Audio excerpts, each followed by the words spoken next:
and will energize the metal of the dryer, which is a shock hazard.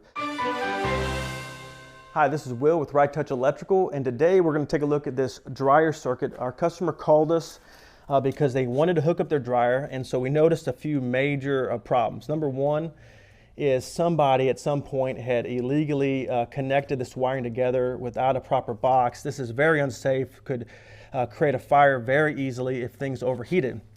The second major thing that we see here is this is an old wiring system. So the dryer needs two hot wires, and you can see here they're using the black, of course, as a hot wire and the white as a hot wire, which that's how they used to do it. The ground is utilized in two purposes in this setup. One is for the grounding and two is for the neutral, which is very dangerous because in a dryer, the neutral can become energized in a bad situation or if something faulty happens with the electrical system, and will energize the metal of the dryer, which is a shock hazard. So what we're doing today is we're going to go into the attic, we're going to run a brand new circuit, and there's going to be 4 wires coming out here. It's going to be 2 hot wires, a separate neutral, and a ground.